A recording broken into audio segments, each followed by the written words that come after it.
We will focus on the topics the age factor, learner differences, motivation, levels, and learner autonomy. First, we will discuss the age factor. People of different ages have different needs, competencies, and cognitive skills. It is certainly true that children who learn a new language early have a facility with pronunciation, which is sometimes denied to older learners. However, apart from pronunciation ability, it appears that older children ages 12 through adolescence do better as language learners than their younger counterparts if given the right circumstances. The relative superiority of older children as language learners may have something to do with their increased cognitive abilities, which allow them to benefit from more abstract approaches to language teaching. We also need to consider the critical period hypothesis, or CPH. This is the belief that there is a critical period for language learning, which ends sometimes around puberty. This belief would seem to be supported by the observation that older children and others post-puberty generally seem to have greater difficulty in approximating native speaker pronunciation than young children do. Jean Piaget suggested that children start at the sensory-motor stage and then proceed through the intuitive stage and the concrete operational stage before finally reaching the formal operational stage, where abstraction becomes increasingly possible. Leo Vygotsky emphasized the place of social interaction in child language development. He suggested a zone of proximal development, or ZPD, where children are ready to learn something new, provided such knowledge is scaffolded by a knower.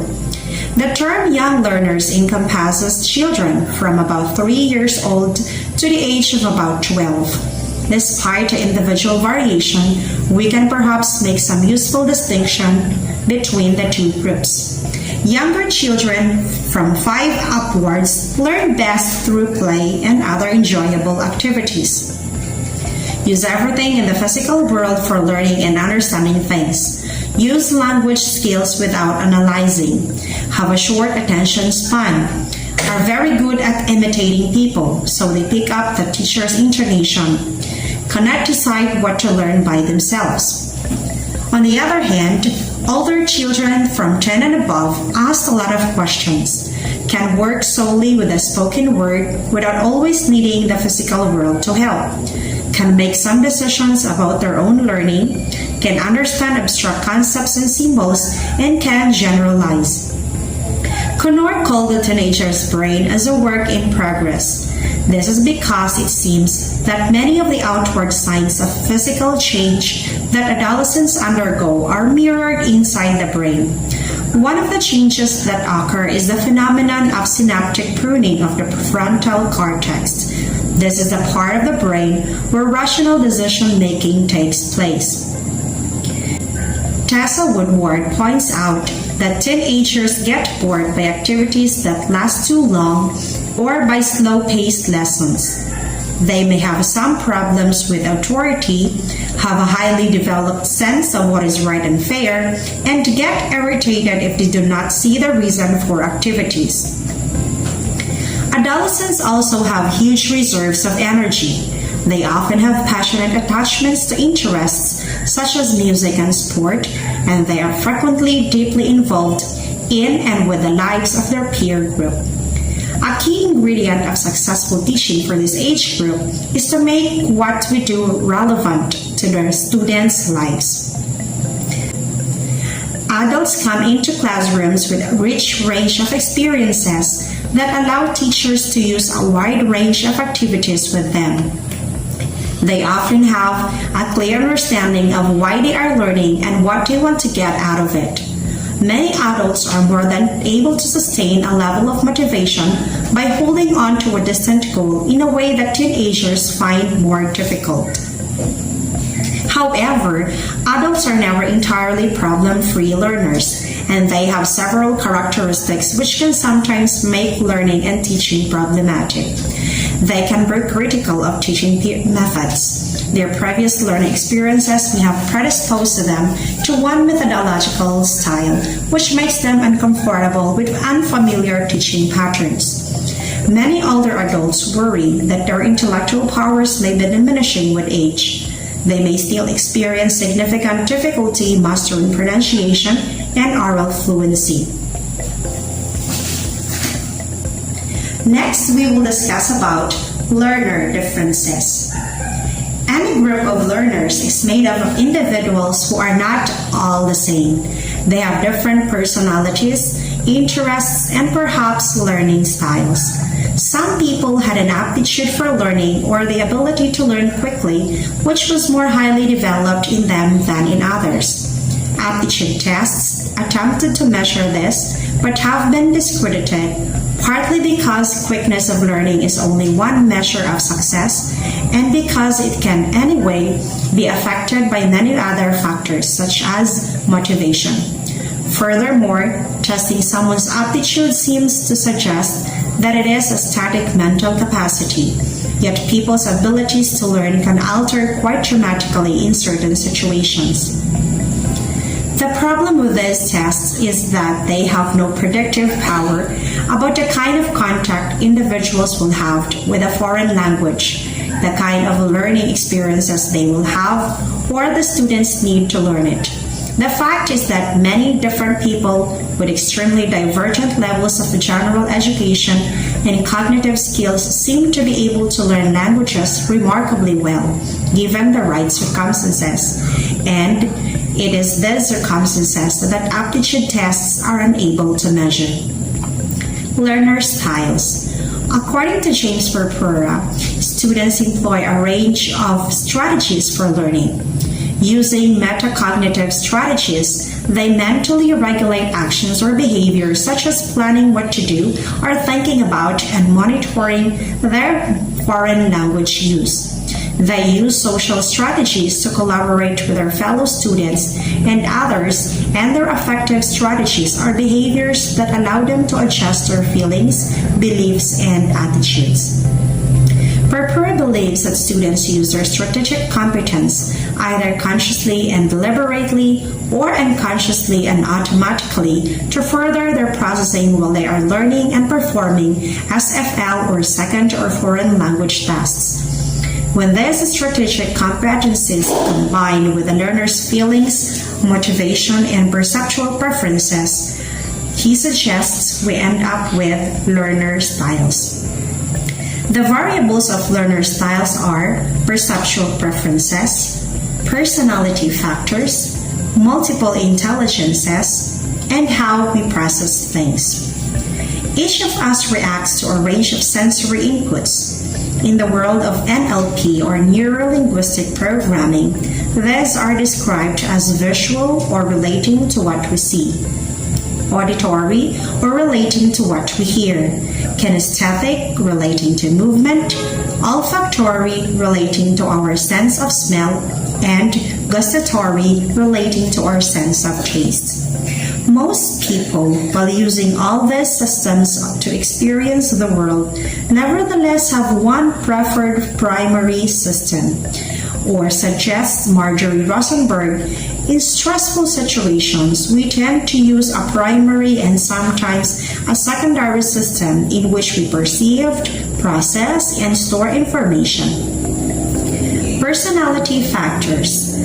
Perhaps we are more extroverted or more introverted. If extroverted, we are much more likely to speak out and to collaborate with others than introverted learners who are reluctant to do either. Multiple intelligences. Howard Gardner suggested that we do not possess a single intelligence, but a range of intelligences. These are musical rhythmical, verbal linguistic, visual spatial, bodily kinesthetic, logical mathematical, intrapersonal, and interpersonal. All people have all this intelligence, but in each person, one or more of them is more pronounced. Gardner has since added an eighth intelligence, which he calls naturalistic intelligence, to account for the ability to recognize and classify patterns in nature. Daniel Goleman has added a ninth, emotional intelligence. This includes the ability to empathize, control impulses, and be self-motivated. And the term emotional intelligence has entered common usage when describing, especially people who appear not to have it. That is someone who might be said to lack emotional intelligence. How we process things. There are many descriptions of the different ways that people apparently process information. Rosenberg makes a difference between global learners, or those who perceive material in a holistic manner, and analytic learners, or those who tend to remember specifics and work best alone, as group work could be perceived as distracting. Differences have been suggested between field-sensitive learners who prefer to get information in context and field-insensitive learners who are happy to get information in the abstract. Then there are inductive learners who want examples first, and deductive learners who prefer to start with rules and theories and then apply them to examples. More than a decade ago, Frank Caulfield, David Mosley, Elaine Hall, and Catherine Ecclestone looked at the processing characteristics that were then available and came up with the following partial lists of opposites. The third topic that we will discuss is about motivation. Marianne Williams and Robert Burden suggest that motivation is a state of cognitive arousal which provokes a decision to act, because of which there is sustained intellectual and/or physical effort so that a person can achieve some previously set goal. Jane Arnold adds an effective element to her definition. The basic idea can generally be reduced to the state of wanting to do something enough to put out the effort necessary to achieve it. There tends to be a mixture of the cognitive setting goals and the effective or mobilizing the energy to reach them. Whereas Williams and Burden suggest that the strength of any motivation will depend on how much value the individual places in the outcome he or she wishes to achieve. For Arnold, the student's self-esteem will have a powerful effect on the depth of their motivational drive. For a student who believes he can't learn the language is right. Motivation can be extrinsic and intrinsic. Extrinsic motivation comes from outside the learners themselves and may, for example, be provoked by the need or the desire to pass an exam, or by the fact that the learner has a trip to a foreign country and needs to get their language up to a communicatively efficient level. Intrinsic motivation is described as passion for learning and a sense of competence while performing challenging tasks. Motivation can be either instrumental, where we are learning because we think it will have an instrumental benefit, like we will get a new job or be able to live somewhere new, or integrative, where we believe that the language-speaking community who speak the language we are learning have qualities which we would also like to have and be a part of. Sultan Dornier proposes a three-pronged view of motivational factors. He suggests that motivation is provoked by, first, an ideal L2 self, the person that the learner would like to be in the language they are learning. The gap between this and their actual self is something that the student wants to close. 2. An ought to L2 self. These are the attributes that learners believed they ought to possess to avoid any negative outcomes. Third, the L2 learning experience. This is the result of the learning environment and is affected by the impact of success and failure. What affects motivation? Students' attitudes are influenced by several people and places. Most important of this for younger learners, perhaps, are their family's attitudes to the learning of foreign languages. If such learning is seen as priority in the household, then the student is likely often to reflect these attitudes. The student's peers will also affect their feelings.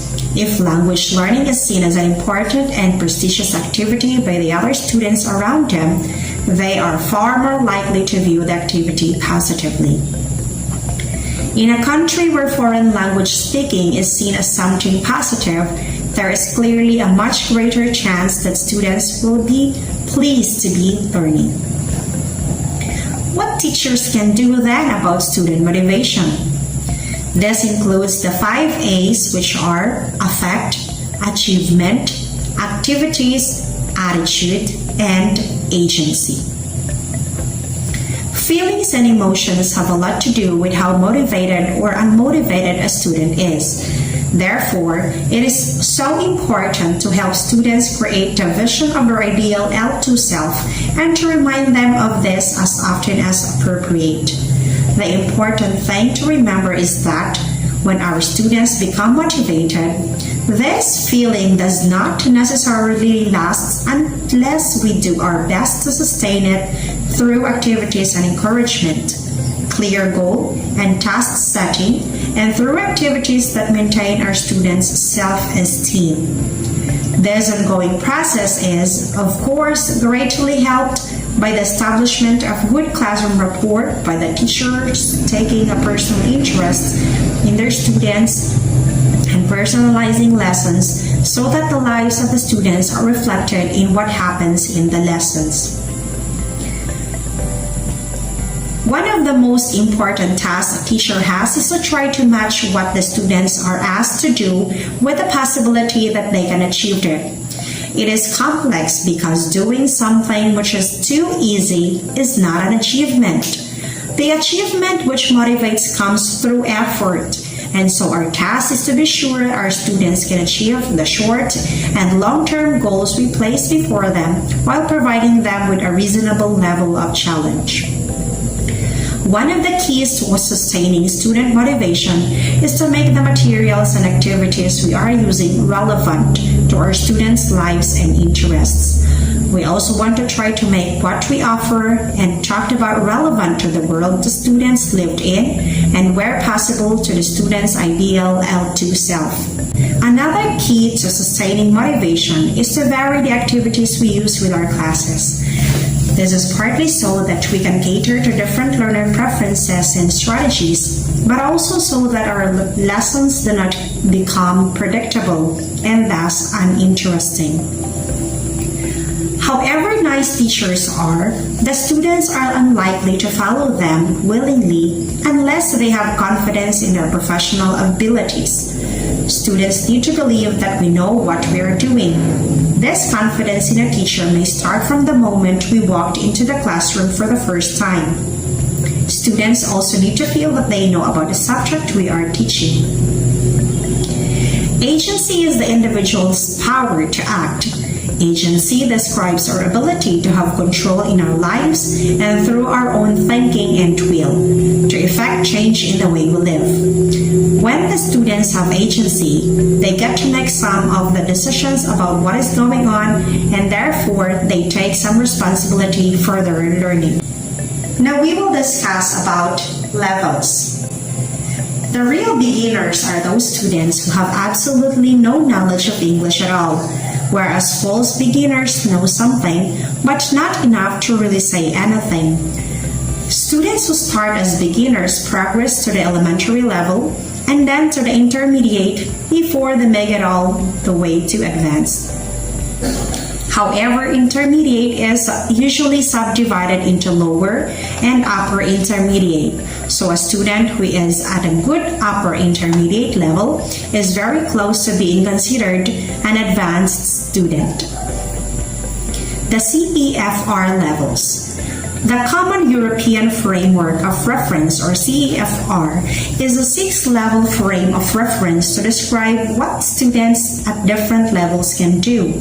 These are A1, or breakthrough or beginner, A2, way stage or elementary, B1 threshold or intermediate, B2 vantage or upper intermediate, C1 effective operational proficiency or advanced, and C2 mastery or proficiency.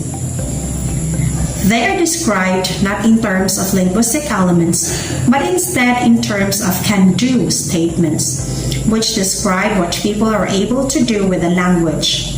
Thus, at the A1 level, a speaker can introduce himself or herself and others and can ask and answer questions about personal details such as where he or she lives, people he or she knows, and things he or she has. At the B1 level, students can deal with most situations likely to arise while traveling in an area where the language is spoken. Whilst at the C1 level, they can express ideas fluently and spontaneously without much obvious searching for expressions, and can use language flexibly and effectively for social, academic, and professional purposes. When students have reached mastery or proficiency, that is the C2 level, they can express themselves spontaneously, very fluently, and precisely, differentiating finer shades of meaning even in the most complex situations. Other frameworks of language proficiency include the British Council or Equal Score Inventory, which aims to show how the CEFR levels can be used to guide course design and teacher decisions. The English Vocabulary Profile or EVP from Cambridge University Press says which words are used by learners at the different levels of the CEFR and is thus a useful lexical resource for students and teachers. The Cambridge English Scale is a sophisticated 230-point scale aligned with the CEFR, which gives candidates for Cambridge exams a more sophisticated reading of the results and their language abilities than previous level descriptors. The Global Scale of English produced by Pearson aims to avoid these limitations by creating a 90-point scale aligned to the original CEFR research data. The Global Scale of English includes can-do statements for General English, but there are separate inventories too for Academic English, Professional English, and Young Learners, as the examples show. Lastly, we will know what is learner autonomy. Students could take either some or all of the responsibility for what they do, both inside the classroom and when they are on their own. The goal of language teaching is that the students should no longer need a teacher to improve and perfect their language ability, but instead should be able to do all of this on their own. Learner training or strategy training. A place to start for learner training is to have the students reflect on what learning means for them and on what they like and don't like. Reflection is a key component in learner and strategy training, and having students write journals is one way to provoke such reflection. Examples of strategies offered included how to listen and read in different ways using contextual clues, the value of organizing and grouping words, prediction, self-monitoring, and others. Scott Turnberry said, "What may work for one learner may not be effective for another. A less prescriptive approach might be to offer the learners a menu of learner strategies and invite them to experiment until they find the ones that best suit them." Brian Morrison wants to encourage self-directed language learning in much the same way. In his scheme, successful learning involves planning, implementation, monitoring, and evaluation. Students need to plan their own learning goals and work out how to implement them. Autonomy tasks.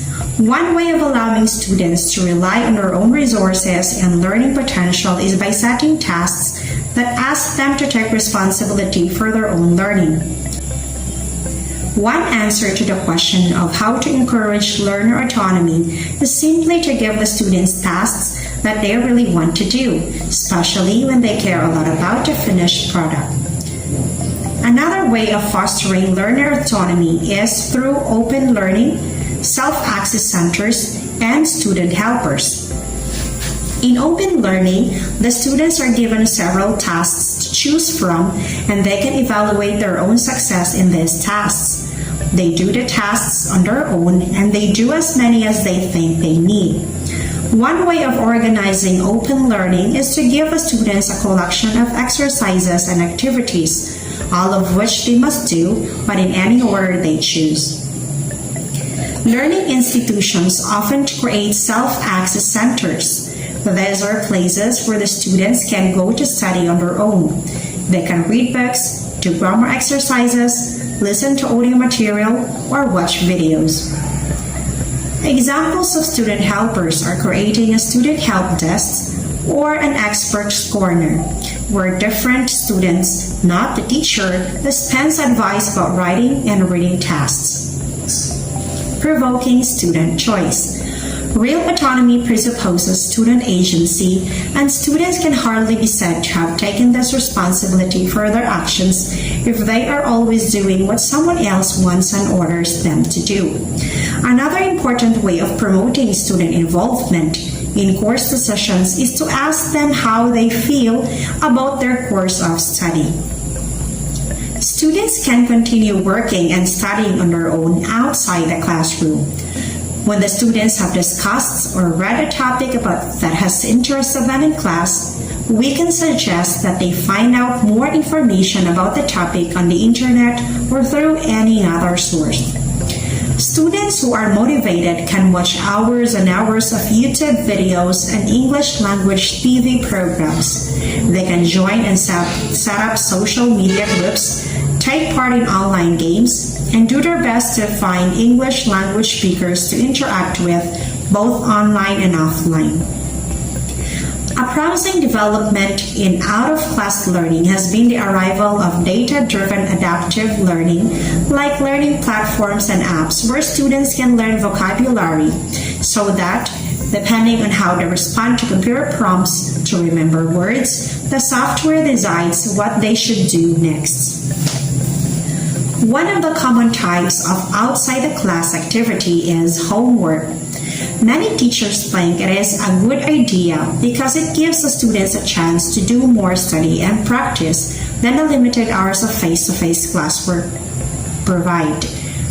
Homework can give students opportunities for revising classwork, practicing language items, preparing for the next lesson, working on written assignments, doing investigative work, or just about anything else that teachers or they themselves might want.